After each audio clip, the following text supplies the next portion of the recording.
Test series को हम आगे बढ़ाते हुए एक और वीडियो के साथ मैं आप लोगों के सामने हाजिर हुआ हूँ। ये मॉक टेस्ट हम लोगों का बीएड मॉक टेस्ट नंबर 3 है। तो चलिए देखते हैं कि इसके जो क्वेश्चंस हैं वो किस तरह के हैं और उसका आंसर्स क्या क्या हैं। तो सबसे पहला क्वेश्चंस आप सभी के सामने, निम्न में से कौन सा तालीम कौशल से संबंधित है? तो इसका जो सही आंसर आएगा वो आएगा ये सभी, यानी कि ऑप्शन नंबर डी इसका सही ऑप्शन होगा। ठीक है, चलिए आगे बढ़ते हैं। क्वेश्चन नंबर 2, विद्यार्थियों का संवेगी आयोजन सार्थक होता है। तो उसका सही आंसर आएगा अनुशासन में, व्यक्तित्व बनाने में, वर्ग आभास में। तो इसका सही ऑप्शन नंबर डी लगा सकते हैं हम। उपयुक्त सभी। प्रश्न नंबर 3, संपूर्ण शिक्षा की संकल्पना का प्रतिपादन किसने किया? तो इसका जो सही आंसर होगा वो होगा श्री अरविंद। ठीक है, यानी कि इसका ऑप्शन नंबर डी इसका सही आंसर है। प्रश्न नंबर 4 की ओर बढ़ते हैं। प्रश्न नंबर 4 है, एक अध्यापक को अपने विषय में निपुण होने की आवश्यक है। तो इसका जो सही आंसर होगा वो है अध्यापन को सार्थक बनाने के लिए, यानी कि ऑप्शन नंबर ए इसका सही आंसर है। प्रश्न नंबर 5 की ओर चलते हैं। प्रश्न नंबर 5 है, किंडरगार्टन पद का अर्थ, इसका हमने अर्थ पूछा है तो इसका अर्थ आएगा ऑप्शन नंबर बी, यानी कि बच्चों का खेल मैदान। ठीक है, जैसे कि आप सभी को पता है हम लोगों की जो मॉक टेस्ट सीरीज़ है वो काफ़ी समय से चल रही है।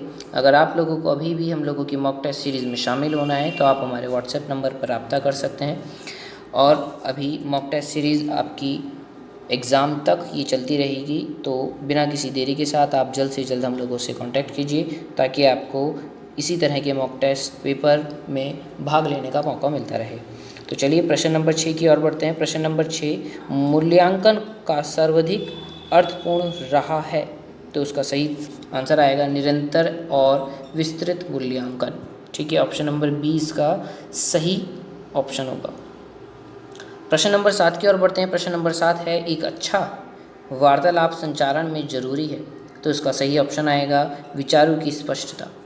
उसके बाद प्रश्न नंबर 8, शिक्षण कौशल तालीम का निरार्धक है। तो उसका सही ऑप्शन होगा ऑप्शन नंबर घटक, यानी कि डी ऑप्शन। ठीक है, प्रश्न नंबर 9, वर्ग शिक्षण में सूचना माध्यम वर्ग से दूर रहना और चले जाना को अक्सर करती है।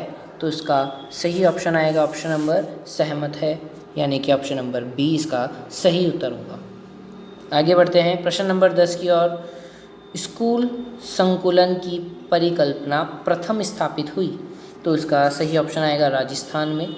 ठीक है, चलिए आगे बढ़ते हैं प्रश्न नंबर 11 की ओर। प्रश्न नंबर 11 है, अध्यापक का आचरण जरूरी है।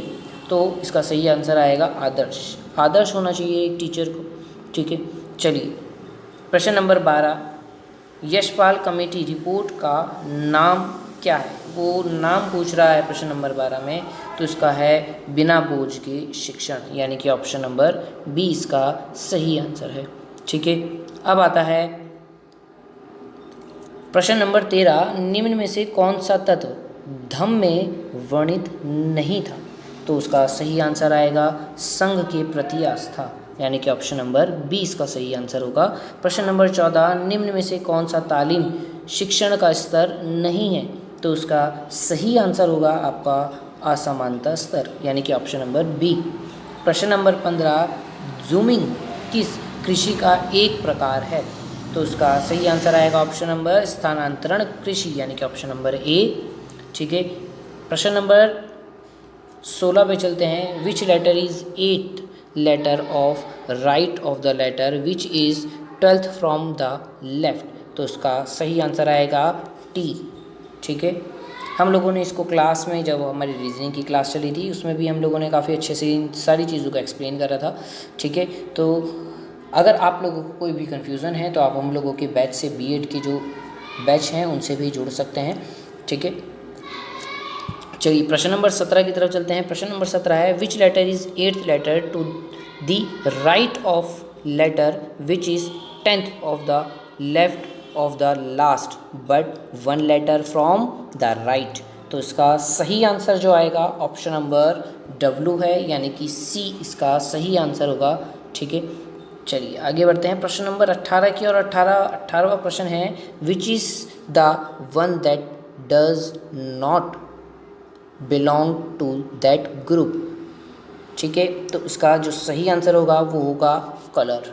ठीक है, क्योंकि ग्रीन रेड ऑरेंज सभी कलर हैं। ठीक है, और वो सब किसमें आते हैं, कलर्स में आते हैं। वो उस ग्रुप में कलर कोई शब्द नहीं आएगा। ठीक है, ये ग्रुप अलग बनता है और उसमें कलर्स ही पूछ रहा है, तो ये आंसर इसका सही होगा क्योंकि वो नॉट बिलोंग पूछ रहा है। Question number 19, select the one which is different from other three. Other three से अलग कौन सा है, इसमें से वो पूछ रहा है, तो ये है आगरा, यानी कि ऑप्शन नंबर डी इसका सही आंसर है। चलिए आगे बढ़ते हैं। ऐसे ही 20वां है, 20वें में भी वही चीज़ पूछ रहा है, इसमें से अलग कौन सा है।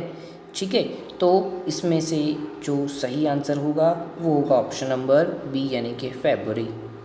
ठीक है, चलिए आगे बढ़ते हैं प्रश्न नंबर 21 की ओर। 21वें का आंसर आएगा आपका पंचशील, यानी कि बी ऑप्शन होगा।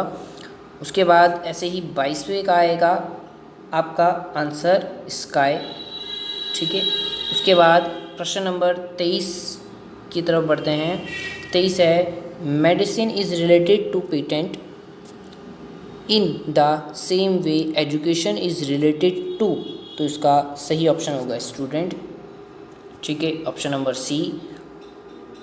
24वां प्रश्न, what should come in the place of question mark in the following series, तो क्वेश्चन मार्क का चीज़ पूछ रहा है वो। ठीक है, तो इसका जो सही आंसर आएगा वो आएगा आपका ऑप्शन नंबर 9। ठीक है, चलिए आगे बढ़ते हैं अगले प्रश्न की तरफ। ठीक है, अगला प्रश्न आएगा आपका select the correct option in place of question mark. ठीक है, तो इसका सही ऑप्शन है IWX, यानी कि ऑप्शन नंबर सी इसका सही आंसर होगा। ठीक है, अगर किसी को भी कोई कन्फ्यूज़न है किसी आंसर को लेकर, तो आप हम लोगों से कमेंट बॉक्स में या हम लोगों के ग्रुप के साथ जोड़कर हम लोगों के साथ डिस्कस कर सकते हैं। जब तक के लिए देखते रहिए चॉक एंड डस्टर एकेडमी। जल्द आपको और इसी तरह की मॉक टेस्ट सीरीज़ मिलती रहेंगी। Thank you.